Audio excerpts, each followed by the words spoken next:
Welcome back. आप सभी viewers का CASR के एसोसिएट चैनल में स्वागत है।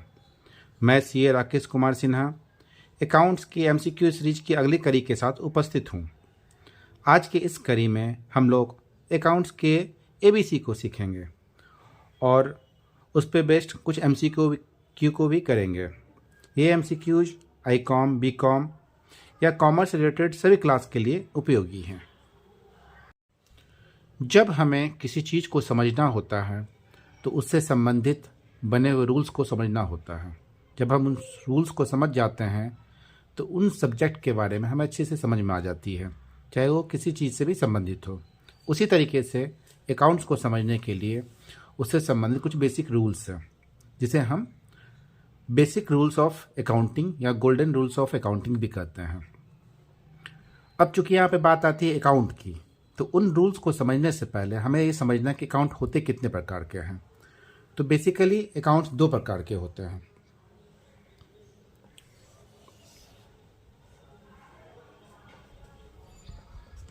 एक होते हैं पर्सनल अकाउंट, एक होते हैं अदर देन पर्सनल अकाउंट, जिसे हम इम्पर्सनल अकाउंट कहते हैं।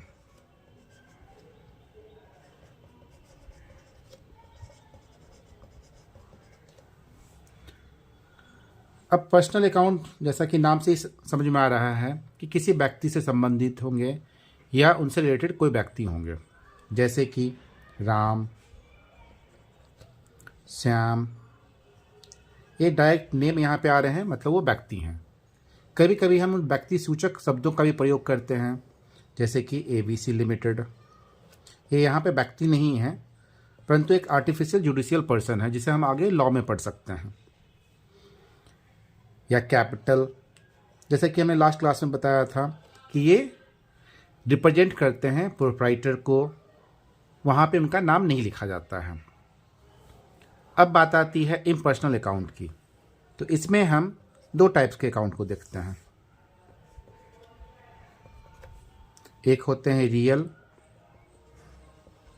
और एक होते हैं नॉमिनल।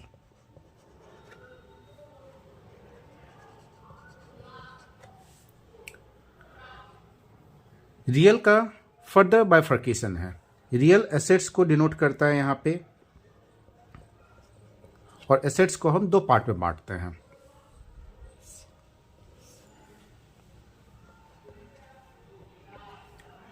एक ऐसा एसेट जिसको हम छू सकते हैं, जैसे कि बिल्डिंग, फर्नीचर,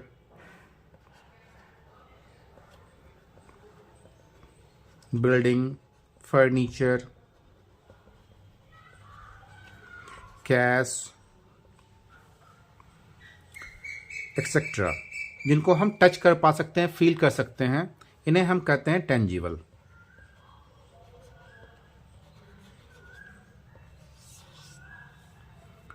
और जो हमारी एसेट्स तो होती है परंतु हम उन्हें छू नहीं सकते हैं, जैसे कि गुडविल। ये सभी लोग आप लोग जान रहे होंगे, इस वर्ड से वाकिफ होंगे। ये हमारा हो गया intangible.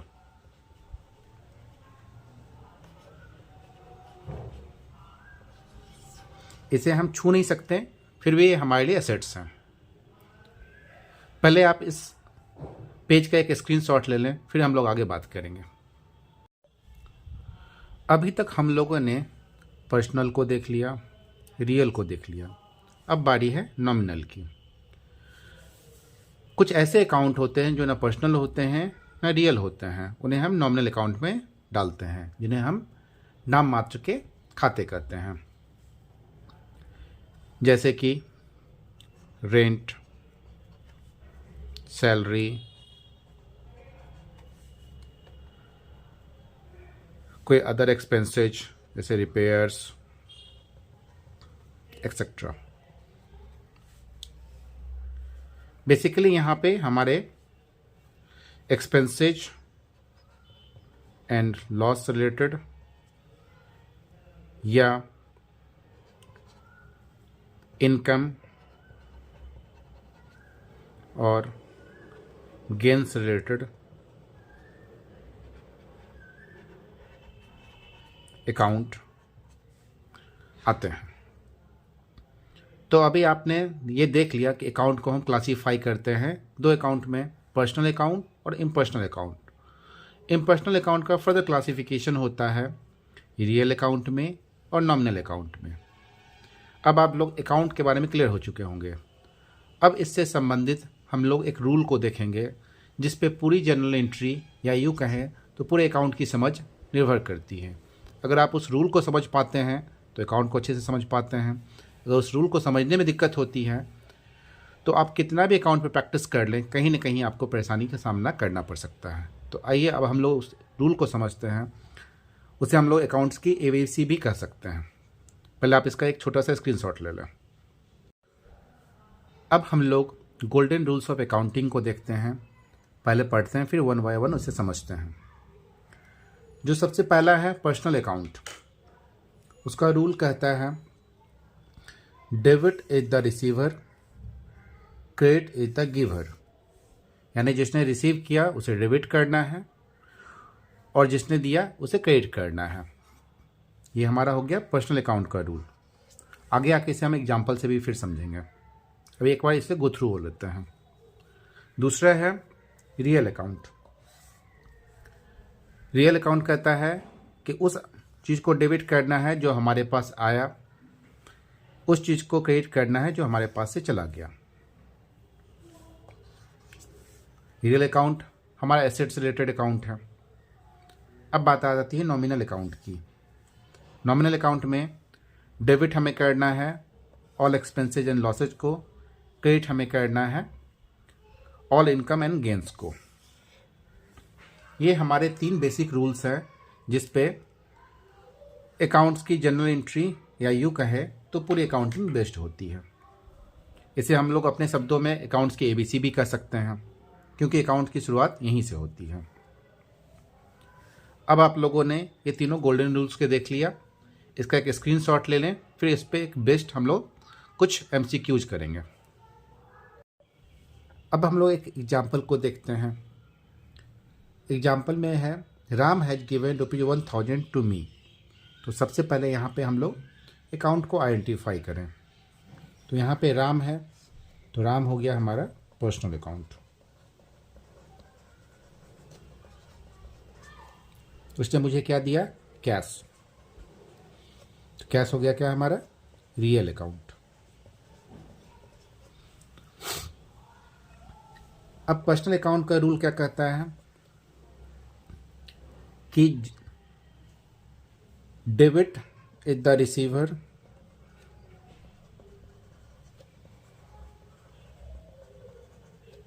Credit is the giver.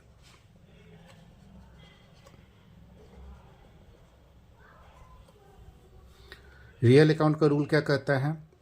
Debit what comes in,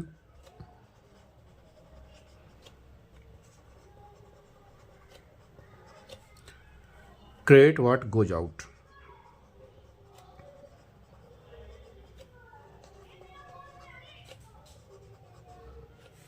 ये हमारा रूल हो गया दोनों अकाउंट से संबंधित।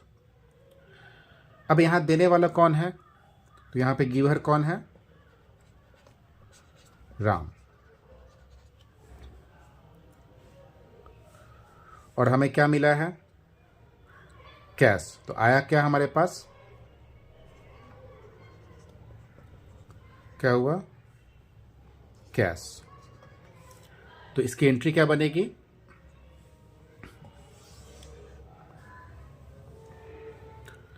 जो हमारे पास आया उसे क्या करना है हमें? तो डेबिट व्हाट कम्स इन। तो कैश अकाउंट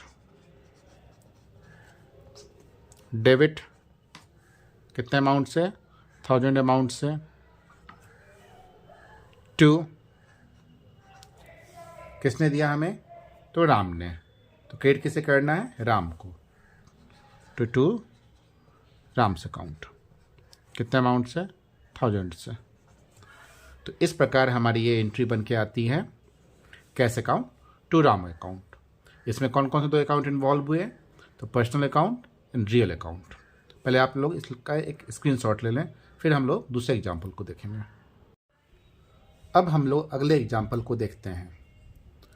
क्वेश्चन में है an iPhone has been purchased ₹4 1,25,000 कि एक आईफोन को परचेज किया गया है 1,25,000 के रूप में।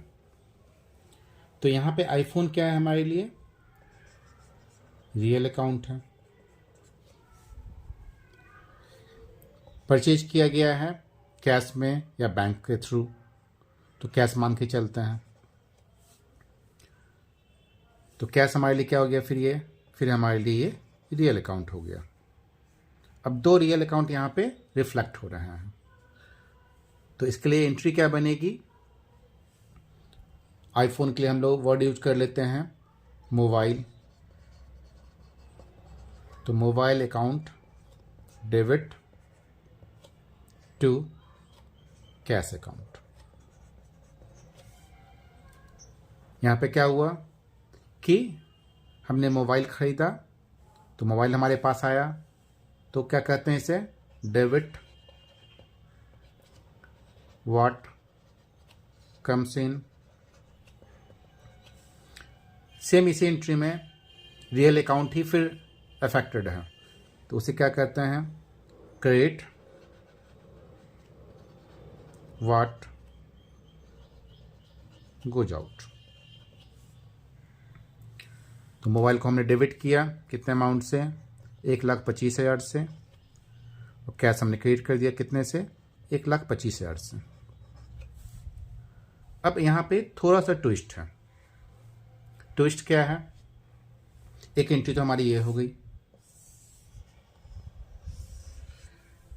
अगर मान लीजिए कि हमारा बिजनेस ही मोबाइल का है, तब क्या एंट्री पास होगी? पहले इसको आप लोग एक स्क्रीनशॉट ले लें। अब उसी क्वेश्चन के दूसरे पहलू को देखते हैं। मान लेते हैं जिसने परचेज किया उसका मोबाइल शॉप है। क्या है? Mobile shop. अब अगर उसने अपने ट्रेड करने के लिए मोबाइल को खरीदा या बिजनेस में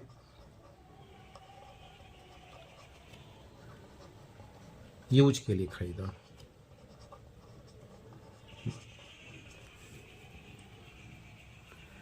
अगर ट्रेड में खरीदा तो उसका ये ट्रेडिंग आइटम होगा।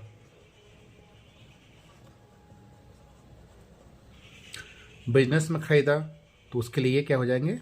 वहाँ पे उसके लिए असेट्स हो जाएंगे। तो इसकी एंट्री हम लोग देख चुके हैं कि अगर वो असेट्स के लिए खरीदता है तो उसकी एंट्री होती है mobile account debit to cash. अगर वो ट्रेडिंग आइटम में खरीदता है तब क्या एंट्री बनेगी? तब यहाँ पे एंट्री हो जाएगी परचेजेज, जो हमारा नॉमिनल अकाउंट है।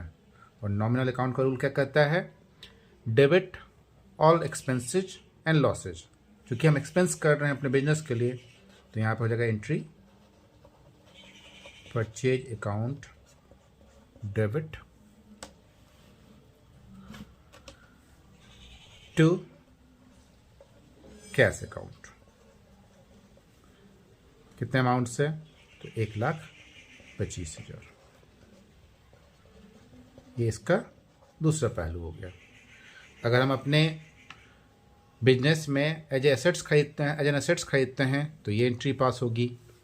अगर हम ट्रेडिंग आइटम के लिए परचेज करते हैं तो ये एंट्री पास होगी। तो हमें वहाँ पे मोटिव को भी ध्यान में रखना है कि हम वो परचेज कर रहे हैं तो किस पर्पज़ के लिए कर रहे हैं। अगर हमारा सेम नेचर का बिजनेस है तो पहले इसका आप लोग अब एक स्क्रीनशॉट ले लें। अब अगला एग्जाम्पल है रेंट पेड ₹15,000। तो यहाँ पे कौन कौन सा एक अकाउंट आ रहे हैं? तो रेंट हमारे लिए क्या हो गया? एक्सपेंसेज। और एक्सपेंसेज को हम कहाँ कवर करते हैं? नॉमिनल अकाउंट में। ₹15,000 क्या हो गया हमारे लिए? कैश। और कैश को हम कहाँ रखते हैं? रियल अकाउंट में। तो नॉमिनल अकाउंट की एंट्री क्या कहती है कि debit all expenses. Real account की क्या एंट्री करती है? क्रेडिट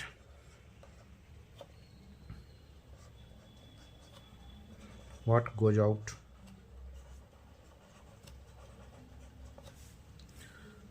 तो डेबिट क्या करना है हमें यहाँ पे? रेंट को। क्रेडिट क्या करना है यहाँ पे हमें? कैश को। तो एंट्री क्या बनेगी? Rent account debit to cash. Amount लिख देंगे। ये हमारे इस स्टेटमेंट के लिए ये जनरल एंट्री पास होगी। एक स्क्रीनशॉट ले लें इसका। उम्मीद करता हूँ आपको यह गोल्डन रूल्स ऑफ अकाउंटिंग वाली क्लास पसंद आई होगी। अगर आपको यह वीडियो पसंद आई हो तो लाइक एंड सब्सक्राइब कर लीजिएगा, साथ ही बेल आइकन को भी प्रेस कर लीजिएगा ताकि आने वाले वीडियो की नोटिफिकेशन आपको सबसे पहले प्राप्त हो जाए। अगर कोई सुझाव हो तो उसका स्वागत है। Thank you.